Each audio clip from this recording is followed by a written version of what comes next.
The morning had a quiet rhythm of sameness, the kind that gave comfort only because it asked for nothing new.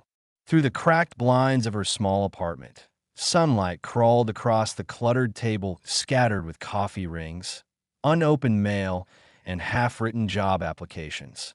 Alyssa sat at that table every morning, her laptop open but untouched, the hum of its screen savor matching the tired hum inside her chest. Her days blended together now. Wake up before the sun, stare at the ceiling longer than she should, brew the cheapest coffee she could find, then sit, scrolling through endless job postings, writing polite cover letters that went unanswered.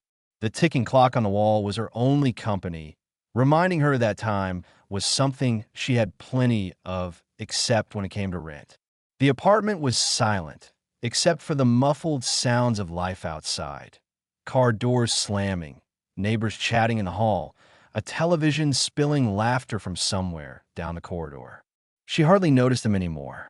To her, the world had moved on without her, everyone else climbing while she stood still. Alyssa's reflection in the window barely looked like her anymore. The woman staring back had dark circles that told stories about sleepless nights and unpaid bills. Her hair was tied up in haste, and her clothes, neat but washed out, spoke of someone trying too hard to look like everything was fine. On the refrigerator, a photo of the family still hung. Mom, Dad, Ethan from a time before distance grew between them. Her hand brushed against it each morning when she reached for milk, but she never truly looked at it. Not anymore. Her father still called sometimes. His voice was steady, warm, carrying the kind of optimism only someone who didn't see her every day could have. He believed she was fine, surviving like she always did. And whenever Mom picked up, her tone was calm, rehearsed. "We're thinking of you, sweetheart. Things will get better soon." The same words every time, smooth as glass, convincing enough that Alyssa didn't push for more. Ethan, her older brother, was the opposite of struggle, or so it seemed. His life unfolded like one of those success stories people repost online. Flashy car, new clients, a smiling wife in designer coats. He always seemed to land on his feet. It used to make her proud. Now it mostly made her tired. But despite the resentment simmering beneath the surface, Alyssa still loved them. Family had always been her anchor, the one thing that gave shape to everything else. If she could make it through one more week, one more rent notice, one more rejection, maybe she'd have a chance to climb back to herself. That was her ordinary world, survival stitched into routine, loneliness masked by duty, and a quiet hope she never spoke out loud. To anyone else, it would look like stillness. To her, it was constant motion just to stay in place. And somewhere in that stillness, beneath the ticking clock and flickering screen, fate was waiting, a single phone call away from shattering her fragile version of normal forever. Alyssa's fear of abandonment didn't appear overnight. It had been years in the making. Long before the struggles with rent, long before her mother's betrayal, the roots of her unease were planted in childhood. Her home had always looked picture perfect on the outside. The trimmed lawn, family dinners, her father's steady presence, her mother's calm smile. But under that polished surface simmered invisible fractures. Her mother had mastered the art of selective affection. Ethan, the firstborn, always seemed to earn her warmth with ease. His smallest triumphs, a B in math, a new friend, were met with celebration. Alyssa, on the other hand, learned early that love had to be earned, that approval came only when she stayed quiet, agreeable, and unproblematic. When she cried, her mother would sigh, "You're too sensitive, Alyssa. Toughen up like your brother." Those words shaped something in her, an unspoken belief that pain, to be survivable, must also be hidden. Her father, Robert, wasn't cruel. He was distant. A kind man with tired eyes who loved through hard work rather than presence. He'd listen but rarely intervene, caught between peacekeeping and passivity. By the time Alyssa reached adolescence, she stopped expecting rescue from anyone. She grew careful in her love and cautious in her trust. All her life, she'd been taught that connection was fragile, that you could lose it by speaking too loudly or needing too much. Even in adulthood, that wound dictated her relationships. Friends saw her as dependable but detached. She'd nod, smile, and comfort others without ever truly opening up. When people complimented her strength, she mistook it for connection, but what they called resilience was really scar tissue. Behind that calm exterior was a constant need to prove she was worthy of care. She took on too much, apologized too often, and chose solitude rather than risk of rejection. It was why she endured months of silence from her mother without confrontation, and why she never questioned Ethan's sudden prosperity. Alyssa trusted because she wanted to believe her family was incapable of cruelty. But deep down, she expected betrayal. It was simply easier to pretend surprise when it came. Every quiet morning in her apartment, those ghosts visited her. Her younger self silenced at the dinner table, her mother's indifferent smile, her father's reassuring but absent gaze. They whispered reminders that love could vanish without warning, that safety was temporary. Those memories didn't just haunt her, they defined her. And now, as her life teetered between independence and collapse, those old wounds watched from the shadows, waiting for proof that she had never really escaped the past.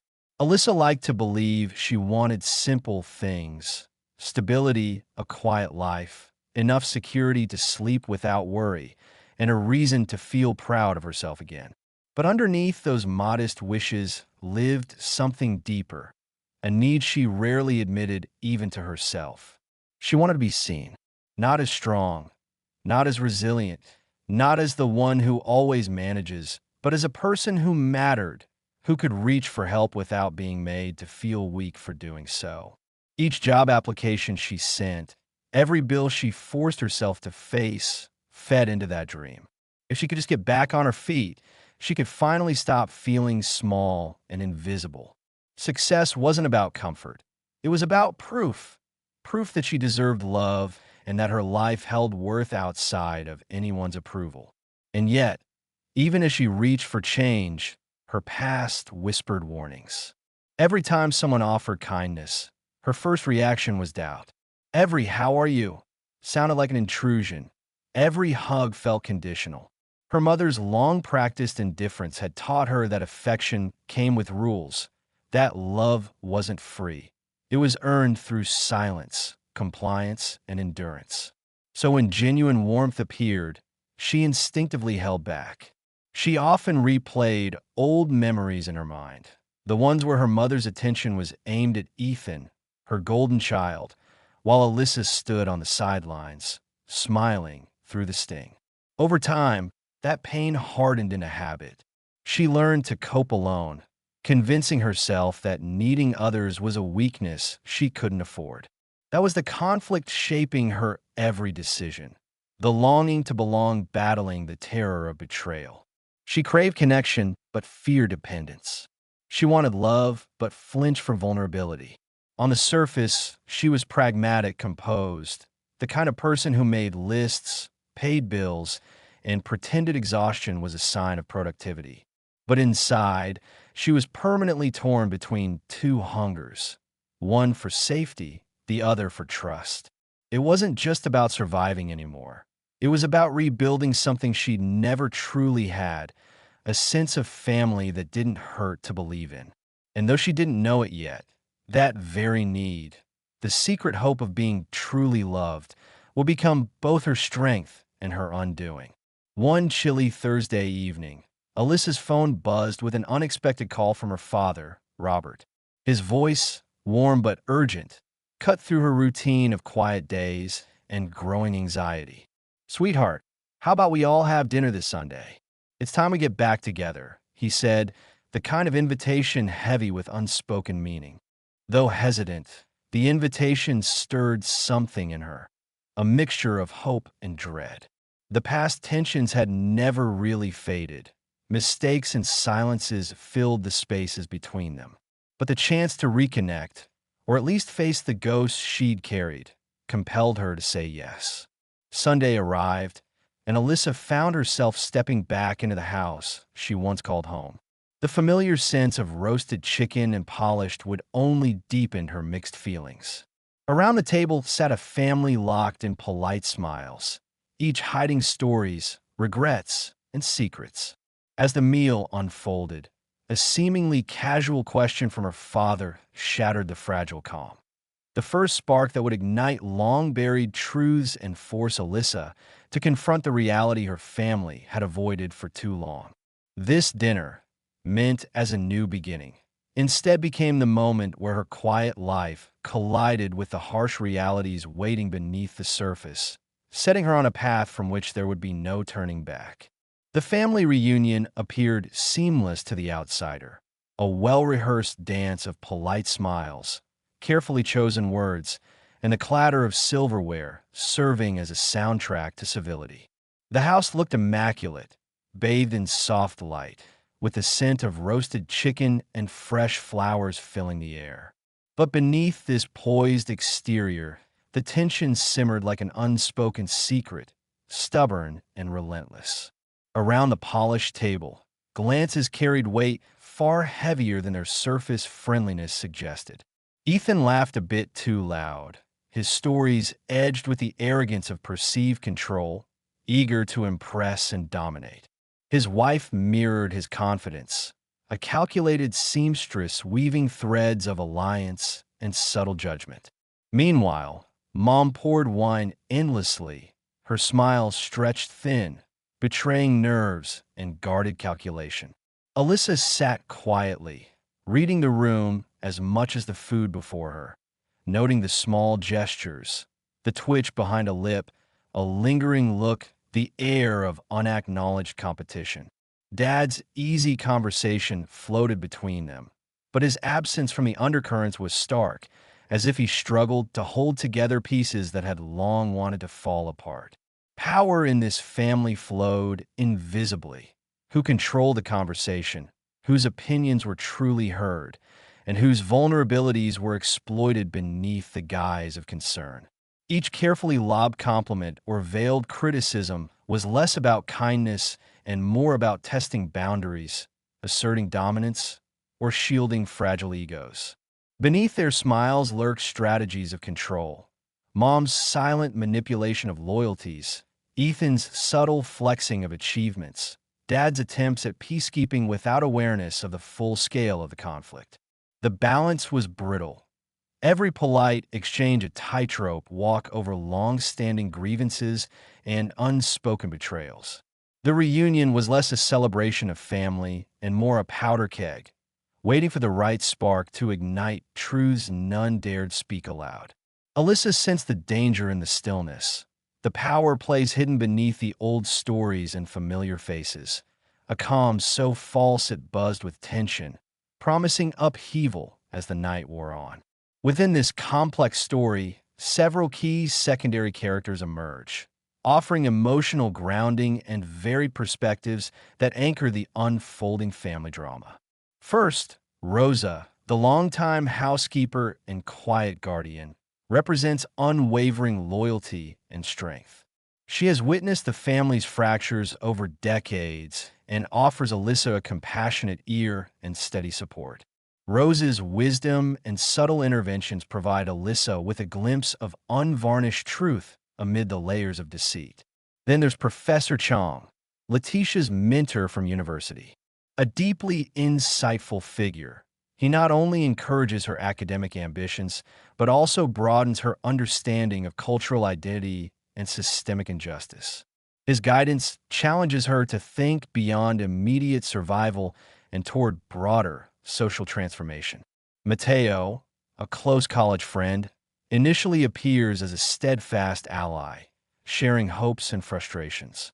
However, his character embodies the complexities of loyalty and betrayal, adding tension as his true allegiances come into question, pushing Alyssa to sharpen her sense of trust. Finally, Robert, Alyssa's father, is a pivotal secondary figure whose evolving relationship with his daughter outlines themes of regret, redemption, and the painful process of confronting familial failures. His presence weaves a narrative of fractured trust and tentative hope for reconciliation. Together, these secondary characters deepen the story's emotional texture, illustrating the intricate interplay between support, betrayal, and growth that shapes Alyssa's journey. They serve as mirrors, foils, and safety nets, enriching the narrative's exploration of family, identity, and justice. Within the family's tangled web of relationships, the true puppet master is neither loud nor violent, but wields power through manipulation, favoritism, and emotional control. The mother, Linda. Her influence shapes every quiet decision, every whispered conversation, and every divide that fractures the family. Linda's tactics are subtle.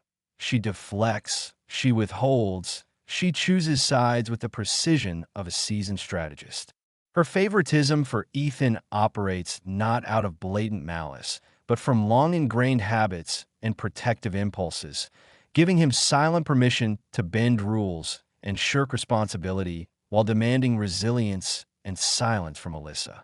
Though Robert, the father, holds the family together in appearance, Linda pulls nearly all strings behind the scenes, controlling finances, controlling narratives about who is struggling, and controlling who is seen as deserving. Her smile hides hardened calculations, and her reassurances carry the weight of unspoken compromises. Through quiet coercion, guilt, and deflection, Linda maintains a grip over family dynamics that keeps painful truths buried and preserves a fragile, inequitable status quo. It is this emotional power, wielded so expertly and invisibly, that becomes the source of betrayal and deception, a slow poison corroding the possibility of trust and reconciliation. Linda's role as the antagonist is not that of a villain in the traditional, violent sense, but as a guardian of secrecy and manipulative control, making her the most dangerous force Alyssa must confront. At first, Mateo seemed like a steadfast friend, the kind who understood Alyssa's struggles and shared her dreams for a better future. They had met at university, bonded over late-night study sessions, and whispered hopes of escaping their difficult pasts. His encouragement felt genuine, and his presence a rare balm in her turbulent life. But as shadows stretched longer, subtle cracks appeared in their trust. Mateo's support came with conditions unspoken, his advice often veiling self-interest. Conversations shifted from genuine care to manipulative undertones about loyalty and allegiance, leaving Alyssa questioning where true friendship ended and betrayal began. At family gatherings, Mateo's charm masked a calculating eye, weighing who could be useful and who might be a threat. His silence in critical moments spoke louder than words, sowing seeds of doubt and isolation for Alyssa. The hidden enemy wasn't a stranger. It was the one who had once stood beside her, revealing that those closest might harbor the deepest betrayals. This fracture in trust challenged Alyssa's ability to lean on others, forcing a painful reckoning. Vulnerability could lead to wounds sharper than solitude ever could.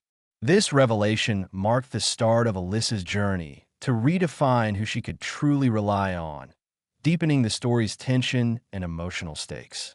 Small cracks began to surface during the reunion, quietly at first, but impossibly clear in their implications. Alyssa noticed her mother's nervous habit of intercepting mail, removing financial statements before anyone else could see them. A quietly whispered phone call behind a closed door revealed hushed warnings about mounting debts and vague business troubles. Suspicious purchases appeared on family credit accounts, unexplained withdrawals that no one could justify. Bills for the apartment had piled, despite supposed financial help. Conversations dropped abruptly whenever money was mentioned, replaced by carefully rehearsed reassurances.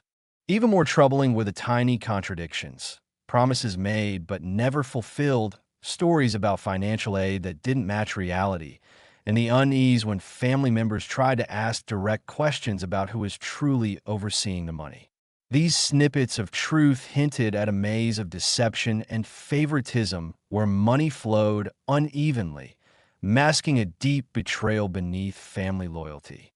Alyssa understood then that the comfortable facade was just that, a cover for compromises and sacrifices she'd never agreed to, setting her on a path to uncovering the full extent of the dishonesty. The family's harmony was fragile, built on secrets that threatened to dismantle everything if revealed. This first revelation was the whisper before the storm. Determined to reclaim control over her life and confront the simmering deceit, Alyssa refuses to remain a passive victim any longer. With resolve hardening inside her, she begins piecing together the fragments of truth hidden within the family's polished facade. Late nights are spent digging through emails, old letters, and bank statements she previously avoided, each discovery sharpening the picture of betrayal. She quietly reaches out to those she trusts, her mentor, a close friend from university, and starts asking questions she once feared.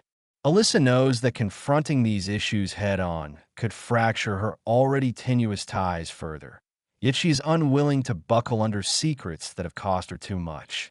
Her plan is simple in concept, but dangerous in practice. Expose the reality behind the silence, challenge the carefully maintained family narrative, and reclaim what was taken, not just money, but dignity and trust. Every step forward drags her deeper into a web of lies, but her growing courage pushes her onward. Without fully understanding the cost yet, Alyssa steps into the storm with fierce determination, knowing the truth might come at the price of everything she thought family meant. This decision marks a turning point where survival shifts into active resistance, setting the stage for a confrontation that will test loyalty, love, and the limits of forgiveness. In response to Alyssa's quiet quest for truth, the unseen forces guarding the family's secrets sprang into action with a calculated subtlety. Linda, the master manipulator, began weaving a web of half-truths and innuendo designed to undermine Alyssa's credibility. Whispers of doubt were carefully planted with relatives and old family friends, stories that questioned Alyssa's judgment, her decisions, and even her memory. You know how Alyssa gets? Always dramatic, always imagining things became a recurring phrase. Small accusations of ingratitude and selfishness circulated, framed as concern for family unity rather than outright attacks. Behind closed doors, guilt-tripping tactics were rolled out, reminders that questioning family was equivalent to betrayal. Meanwhile, Ethan played his part, subtly shifting blame, offering defensive explanations that minimized the concerns Alyssa raised. "It's not her money," he would say. "It's complicated," with an irritating smile that belied evasion. Linda wielded emotional withdrawal as a weapon, freezing Alyssa out of conversations and decisions, making her feel isolated. She framed herself as the victim of unfair accusations, turning others against Alyssa by positioning the heroine's pursuit of truth as a threat to the family's peace. This counterattack was never loud or explosive, but insidious, a poison drip eroding Alyssa's sense of self and stability. It was a psychological battle, cloak and dagger in nature, designed to keep the truth buried and Alyssa doubting whether reclaiming her agency was worth the collateral damage. The manipulation deepened the story's drama, setting up the stakes for an inevitable reckoning where silence was no longer an option. With a renewed determination, Alyssa began to see small victories flicker through the haze of deception and doubt. A whispered conversation from Rosa, the longtime housekeeper, revealed snippets of hidden truths, quiet acknowledgments of what the family was really enduring behind closed doors. These small confidences offered Alyssa precious clarity and a glimmer of hope. She found temporary allies in unexpected places, a distant cousin who recognized her pain and shared his own stories of family betrayal, and Mateo, despite his complicated loyalties, who offered a moment of honest support, challenging Alyssa to keep fighting. Each small revelation, An overheard phone call, an undocumented transaction, a forgotten letter added pieces to the puzzle. Courage blossomed within her as she confronted long-avoided questions and demanded answers. Though the battle was far from over and setbacks loomed, these fragile gains galvanized Alyssa, fueling her resolve to expose the truth no matter the cost. These forward motions, though small, were the steady steps leading her out of the shadows and toward justice. Amid Alyssa's growing efforts to uncover the truth, the subtle countermeasures began to take shape, quietly threatening her fragile progress. Linda, wielding emotional control like a master puppeteer, launched a campaign to discredit Alyssa through whispered rumors and strategic misinformation. Relatives were softly persuaded that Alyssa's accusations were the manifestations of bitterness and misunderstanding, framing her as unstable or ungrateful. "I think she's letting things get to her," some would say, while others hinted that Alyssa was stirring trouble where there was none. Linda's skillful manipulation ensured that every attempt by Alyssa to seek clarity was met with skepticism or chastisement cloaked as concern.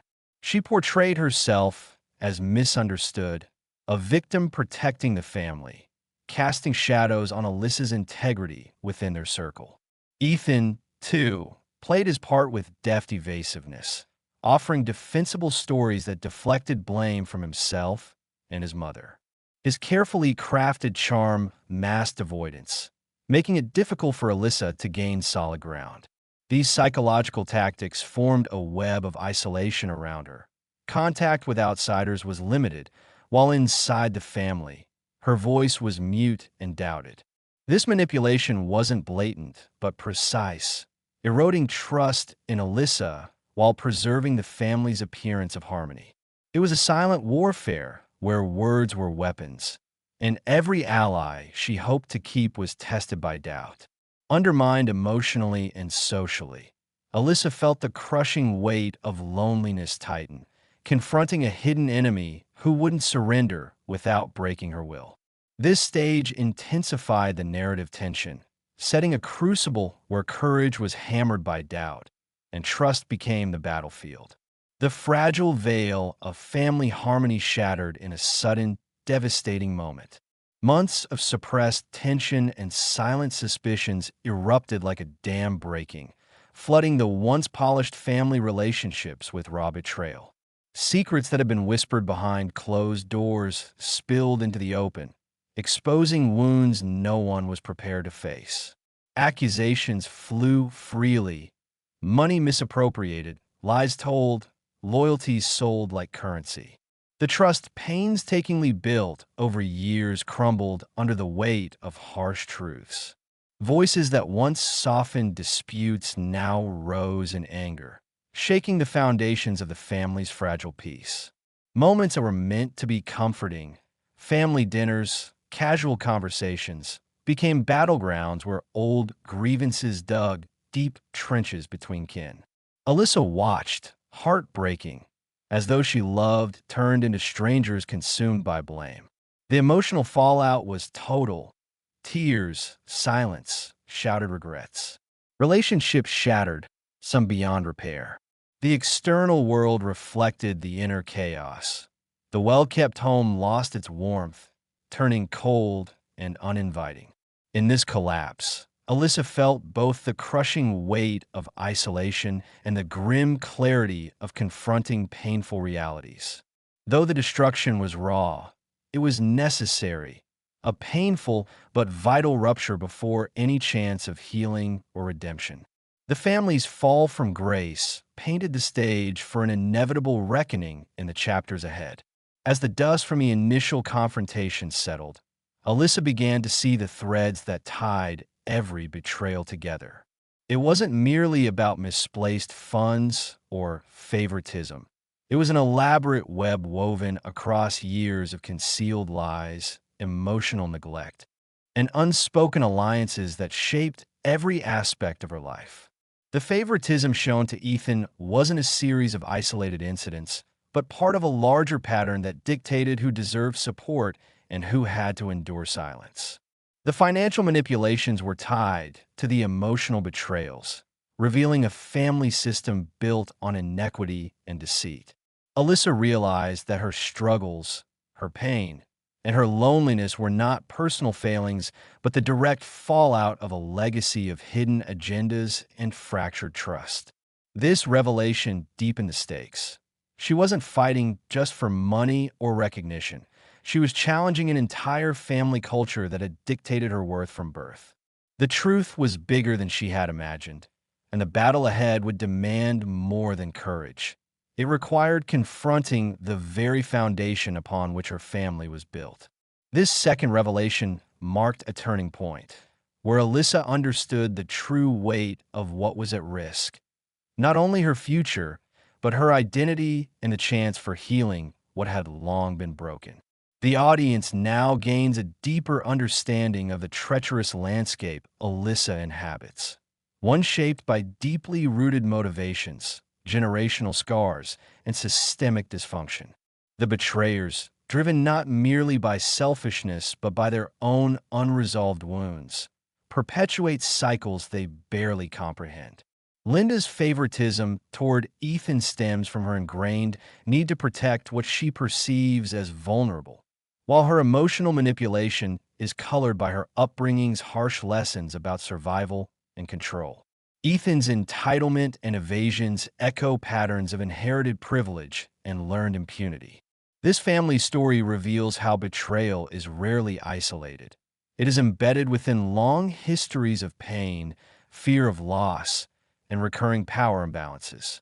The audience sees that these dynamics are sustained by silence and complicity, and that overcoming them requires courage to face not only personal wounds, but the legacy passed down through generations. Understanding these deeper layers enriches the narrative, spotlighting the complexities of family loyalty tangled with patterns of harm, and highlighting that the true struggle is as much about breaking inherited cycles as it is about confronting individual acts of betrayal. This perspective prompts reflection. How often do we inherit our own betrayals without recognizing them? And when do we finally choose to break free? The story's themes of identity, trust, and redemption gain weight as the audience sees beyond the surface drama into the heart of systemic dysfunction. At this critical juncture, Alyssa fully embraces the battle ahead with a fierce resolve that leaves no room for hesitation. She recognizes that pursuing the truth will demand everything: her relationships, her sense of security, and even her own peace of mind. There is no turning back. The stakes are higher than she ever imagined. The betrayal she faces is not isolated, but entrenched in a pattern of deception, favoritism, and neglect that shaped her identity and her family's very foundation. This revelation emboldens her, sharpening her focus on dismantling the lies and reclaiming her agency, no matter the consequences. Alyssa understands the cost. She might lose the fragile remaining bonds with her family, face social exclusion, or endure emotional isolation. Yet, this knowledge does not deter her. Instead, it fuels her determination. She is ready to stand alone against the storm, committed to justice and to the painful but necessary task of healing. This total commitment transforms her from a passive victim into an active force of change, signaling a pivotal shift in the narrative where courage transcends fear and truth becomes a weapon for liberation. The moment came when Alyssa faced a profound internal rupture, a symbolic death marking the end of the person she once was. This was not a physical death, but a surrender of innocence, trust, and the comforting illusions of love and belonging that had defined her childhood and adult life. She realized that the family she had held onto, the image she cherished, was irrevocably fractured. The weight of betrayal pressed down as she let go of any hope that things might return to the way they had been. The quiet faith in her parents' love, the belief in unspoken family bonds, and the idea of safety within her lineage shattered like glass. This symbolic death forced a severance from her former self, the quiet, hopeful daughter who sought validation and care through compliance. In this moment of existential loss, Alyssa found a strange clarity. The pain stripped away old fears and false loyalties, revealing the raw core of who she was beneath the betrayals and deceptions. Though the loss was devastating, it was also necessary for her transformation. From this threshold of symbolic death, Alyssa was reborn with a fierce determination, a new self defined not by what was taken, but by what she chose to become. Resilient, uncompromising, and ready to fight for truth and justice, irrespective of the cost. This transformation signified a pivotal shift, propelling her out of shadows into a path of radical self-redefinition and empowerment. The final confrontation unfolded in a room thick with tension, where the weight of years of denial collided with the piercing truth Alyssa had uncovered. Faces once familiar now bore the marks of strangers. Eyes hardened, voices tight with suppressed anger and hurt. Alyssa stood unflinching as she laid bare the lies, the betrayals, and the emotional wounds that each family member had tried desperately to hide. Her mother, Linda, shifted uncomfortably under the spotlight of accusation, her carefully constructed facade cracking, revealing fear and defensiveness. Ethan's earlier charm dissolved into silence, his evasions exposed and meaningless against the evidence presented. Even Robert, the father, wrestled visibly with the sorrow of emotions long buried beneath years of complicity and ignorance. Words were weapons and shields. Confessions mingled with denials. Blame ricocheted through the room like shards of broken glass. No one could escape the reckoning. The raw emotions, love, fury, regret, and pain, flooded the space, dismantling the illusions that had kept the family captive. This confrontation was the crucible of their fractured bonds, forcing each to face who they had become and what they had done. The air was electric with both destruction and the faintest promise of change, a painful but necessary purging before any hope of healing could begin. In that moment, Alyssa was no longer the silent sufferer, but the catalyst who dared to demand truth, justice, and a redefinition of what family could mean beyond its broken past. In the wake of the explosive confrontation, Alyssa experiences a profound inner awakening, a moment of recognition and self-knowledge that reshapes her understanding of herself and her family. She sees herself not as a broken victim, but as a resilient woman who has endured betrayal, yet remains unyielding. This inner transformation is not just about survival. It's about reclaiming her identity on her own terms.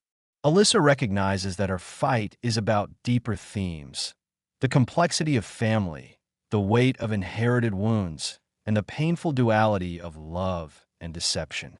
She understands now that forgiveness doesn't mean forgetting, and reconciliation requires honesty even when it hurts. This self-knowledge births a rebirth of spirit, one that refuses to be defined by pain alone, but instead is enriched by the lessons betrayal has taught. Alyssa's strength lies in choosing truth over comfort, justice over silence, and authenticity over pretense. As she moves forward, this new clarity fuels her resolve and compassion, offering emotional depth that opens a path toward healing and genuine connection, not only with others, but within herself.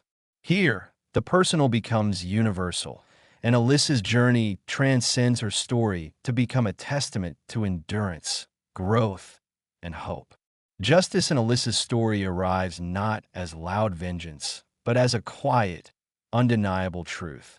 The betrayers find themselves confronted not only by evidence, but by their own consciences and the irreversible damage they have inflicted.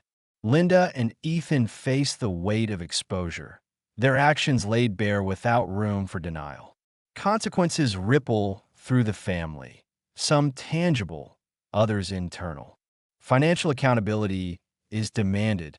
Relationships fractured beyond repair are acknowledged, and the unspoken harms are named. Yet, amid the fallout, an unexpected sense of peace emerges for those once silenced and oppressed. For Alyssa, justice means reclaiming her story and dignity without sinking into bitterness or revenge. It is in this moral resolution, grounded in truth and accountability, that the innocent find calm and freedom. The story closes not with triumphant anger, but with a settled understanding that healing is possible when honesty replaces pretense and respect replaces deception.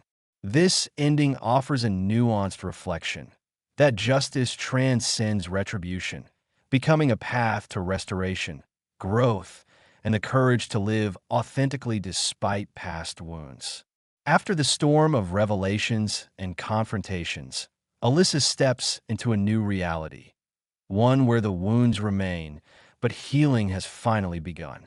The world she knew, shaped by secrecy and betrayal, is forever altered, yet this opening offers her freedom and authenticity she once thought unreachable. Gone is the illusion of perfect family harmony, replaced by a hard-earned understanding of truth and boundaries. Alyssa's relationships have transformed. Some have broken beyond repair, while others start rebuilding on the foundation of honesty and mutual respect. She learns to cherish connections that honor her worth without conditions. This new equilibrium is not a return to the past, but a forward-looking life defined by self-awareness and courage. Alyssa embraces her story, the pain, and the growth as parts of her identity, finding peace in living genuinely on her own terms. The journey from silence to voice, victim to survivor, and captive to free woman marks a profound evolution. Alyssa's world now holds possibility for healing, happiness, and a redefined sense of family, one constructed with clarity and compassion rather than shadows and lies.